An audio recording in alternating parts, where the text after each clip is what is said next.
წმინდა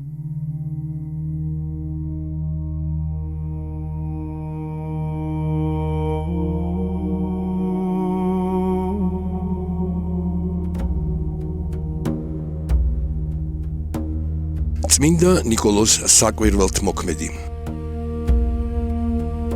მირონ ლუკიის მნათობი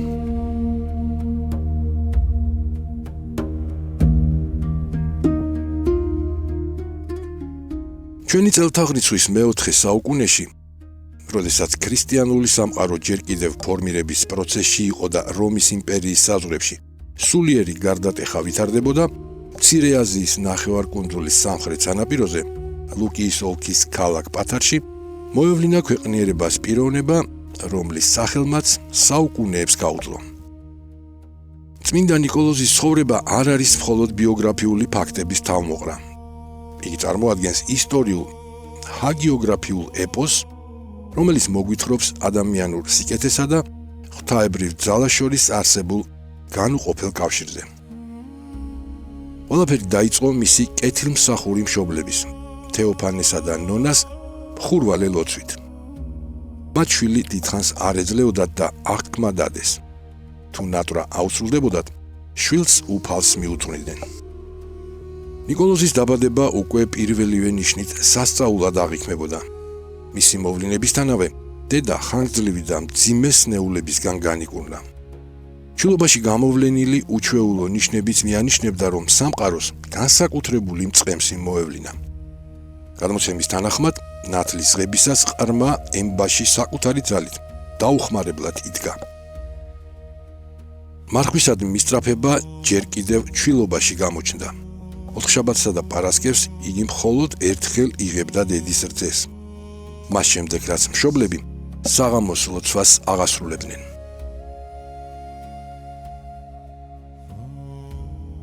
ნიკოლოზი სიყრმიდანვე საღვთო წერილით იწვნებოდა. მისი დღეები ტაძარში გადიოდა, ღამეები კი ლოცვასა და წმინდა წიგნების კითხვაში. მისი ბიძა პათარის ეპისკოპოსი ნიკოლოზი აღფრთოვანებული იყო ძმის წულის სულიერი წინსვლითა და ღვთის მოშიშებით. მან ჯერ მედავითნედ დაადგინა ჭაბუკის შემდეგ კი მღვდლად აკურთხა.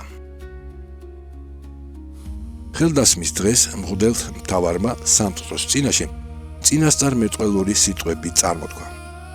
მე ვხედავ ახალა მომავალ მზეს დედა მიწაზე. ტკბილმა ნუგეშებელს მწუხარეთა და ტანჯულთათვის. ბედნიერია ის სამწყსო, რომელსაც იგი დამწყემსავს. იგი განამტკიცებს მათ რწმენაში, ასწავლის სათნო და ღვთის მოშიშ ცხოვრებას. იქნება ყველა გაჭირვებულის შემწე. ბიძამ ნიკოლოზი თავის თანამოღვაწეთ აირჩია და მას მრევლის წინაშე ქადაგება დაავალა. საოცარი სარწმუნოებითა და სიბრძნით გამორჩეულმა ახალგაზრდამ მალევე მოიპოვა საყოველთაო პატივისცემა. მშობლების გარდაცვალების შემდეგ მან მთელი მემკვიდრეობა გლახაკებს დაურიგა. სწორედ ამ პერიოდში აღასრულა ერთ-ერთი ყველაზე ცნობილი კეთილი საქმე.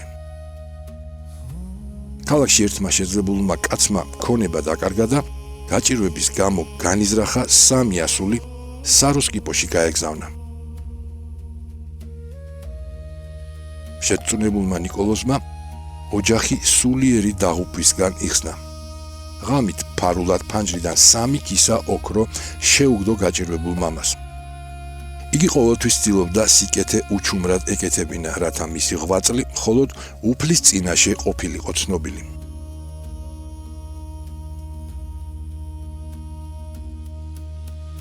როდესაც პათარის ეპისკოპოსი იერუსალიმში მოსალოცად გაემგზავრა, სამწყსოზე ზრუნვა ნიკოლოზს მიანდო. მოგვიანებით თავადაც მიიღო კურთხევა წმინდა მიწის მოლოცვისთვის.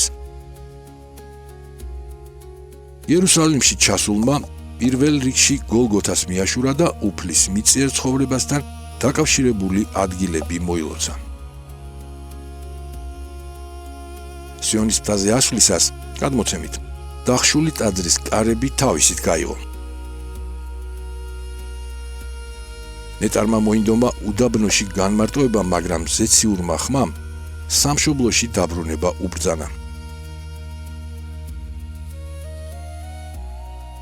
ლუკიაში დაბრუნებული ნიკოლოზი წმინდა სიონად წოდებულ სავანეში დამკვიდრდა. თუმცა უფალმა კვლავ მიანიშნა, რომ მისი მსახურება ერში იყო საჭირო.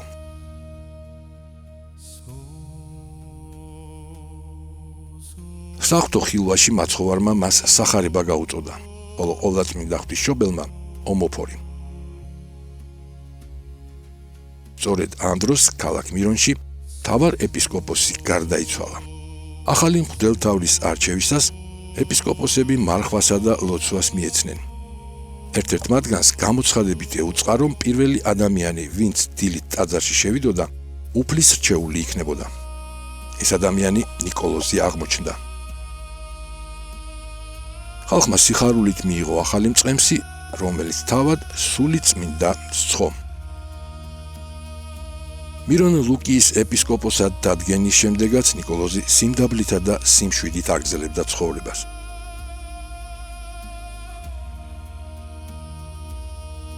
თუმცა მალე დადგა მძიმე ჟამი. იმპერატორმა დიოკლეტიანემ ქრისტიანთა სასტიკი დევნა დაიწყო.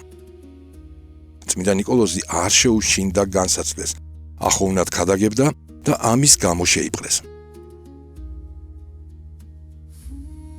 საპყრობილეში იგი დიდხანს ყავდათ გამოწყდეული. მოთმინებით იტანდა ტანჯვას და სხვებსაც განამტკიცებდა.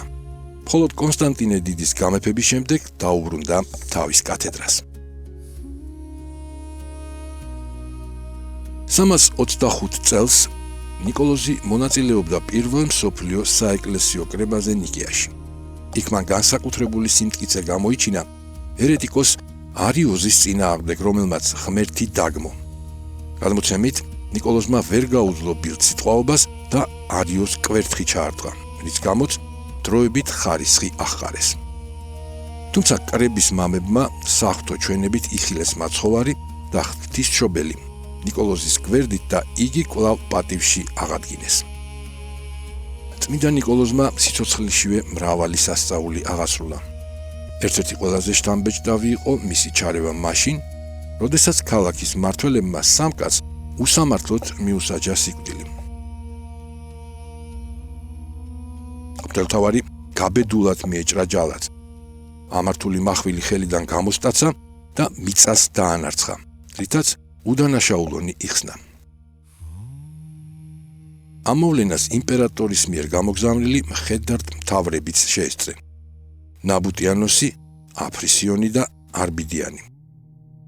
მოგვიანებით, როდესაც თავად ეს მხედართ მთავრები ცილისწამების მსხვერპლი გახდნენ და კონსტანტინემ მათი სიკვდილით დასჯა ბრძანა, მათ ლოცვით წმინდა ნიკოლოზს მიმართეს. ნეტარი სიზმრისეულ ჩვენებაში გამოეცხადა იმპერატორს და მათი განთავისუფლება უბრძანა. წმინდა ნიკოლოზმა ღრმა მოხუცებულობას მიაღწია და სავარაუდოდ 343 წელს გარდაიცვალა. მისი მირონმდინარე ნაწილები მრავალ სნეულს კურნავდა. 1087 წელს სიწმინდე იტალიის ქალაქ ბარში გადაასვენეს. გარდაცვალების შემდეგაც იგი დაუცხრომლად ეწევა ადამიანებს, კურნავს სნეულებს, ათავისუფლებს ეშმაკეულებს, მფარველობს მოგზაურებსა და ზღვაში განსაცდელში მყოფთ. მისი ღვაწლი და სასწაულები ამოუწურავია. იგი დღემდე რჩება ახალ მზედ, რომელიც კაცობრიობას სიკეთითა და სამართლიანობით ანათებს. ამბობენ, ვერავინ შეძლებს მისი სასწაულების სრულად აღრიცხვას. რამდენ პატიმარს გაუღო კარი, რამდენ მშიერს დაუპურა გული და რამდენ უიმედოს დაუბრუნა რწმენა. წმინდა ნიკოლოზის სახელი დღესაც იმედის სინონიმია. მისი ცხოვრება კი გზამკვლევი ყოველი ადამიანისათვის, ვინც სიყვარულსა და მოწყალებაში ეძებს ჭეშმარიტებას. მისი ხსენების დღე 19 დეკემბერი მთელ მსოფლიოს ახსენებს, რომ ფარულად ჩადენილი სიკეთეც მარადიულობისკენ პოულობს გზას. მღვდელმთავარი ნიკოლოზი კვლავაც დგას მლოცველთა გვერდით, როგორც უძლეველი მეოხე და საკვირველთ მოქმედი, რომლის მადლი არასოდეს ილევა. ტელერადიო კომპანია Georgian Times-ი გადაცემაზე მუშაობდნენ დამდგმელი რეჟისორი, პროდიუსერი და იდეის ავტორი მალხაზ გულაშვილი. სცენარების ავტორები ნოდარ მელიქიძე და მირზა ცხოიძე. მონტაჟის და ხმის რეჟისორი ნოდარ მელიქიძე. გახმოვანება დავით ხვადაგიანი.